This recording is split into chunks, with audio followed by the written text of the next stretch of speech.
mesurer, me semble-t-il, la gravité des décisions qu'il entend prendre. Quand il veut donner le droit de vote aux étrangers aux élections locales, tout le monde, un certain nombre d'observateurs pensent que c'est par générosité. Et ceux qui nous entendent, Claude et moi, à longueur de réunion condamner cette décision, disent mais vous agissez par idéologie, c'est de la xénophobie, vous n'aimez pas les étrangers. Ça n'a rien à voir. Ça n'a rien à voir. Nous sommes partisans d'une citoyenneté pleine et entière. Nous pensons qu'il n'y a pas deux sortes de citoyens. Il y a des Français qui ont tous les droits et tous les devoirs des Français. Et si on ne peut pas devenir Français, on ne peut avoir aucun des droits qui sont attachés à la citoyenneté. C'est trop dangereux de morceler la citoyenneté, de considérer qu'il y a des élections qui sont mineures, des élections qui sont majeures, qu'on pourrait avoir le droit de vote parce qu'on paye des impôts. Qu'est-ce que ça veut dire? On a le droit de vote parce qu'on est français, parce qu'on adhère aux valeurs de la République. Le droit de vote des étrangers aux élections locales, ensuite, c'est l'encouragement au communautarisme.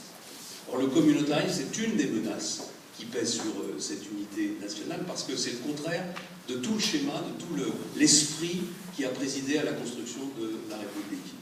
Chez nous, on considère qu'aucune communauté ne peut faire passer ses coutumes, ses traditions au-dessus des lois de la République. C'est pas de droite ou de gauche, cette constatation. C'est le fruit du travail collectif des générations qui ont construit notre pays. Donc quand nous nous opposons au droit de vote des étrangers aux élections locales, c'est pas par égoïsme, c'est pas par rejet, c'est au contraire par souci de maintenir l'unité nationale. Enfin, cette unité nationale, elle suppose une immigration qui soit maîtrisée, parce qu'il n'y a aucune générosité, ou alors une générosité de façade, à vouloir accueillir des hommes et des femmes auxquels on n'est pas capable d'offrir un toit, un travail, ou qui n'ont pas la volonté de s'intégrer dans notre pays. Enfin, cette unité, elle est menacée par la montée d'une délinquance qui doit être combattue en permanence. C'est ce que nous avons fait, avec des succès, avec des échecs, mais en tout cas, il ne faut jamais relâcher l'effort dans la lutte contre la délinquance, et ça n'est pas avec les quelques mesures qu'on nous a déjà annoncées sur la suppression des peines pour les récidivistes, ou la suppression des tribunaux correctionnels pour les mineurs, ou encore cette affaire de récipicé des contrôles d'identité, qu'on va renforcer la lutte contre la criminalité, qu'on va donner des moyens supplémentaires à des forces de l'ordre qui ont déjà beaucoup de courage de faire un travail qui est un travail très difficile dans une société violente.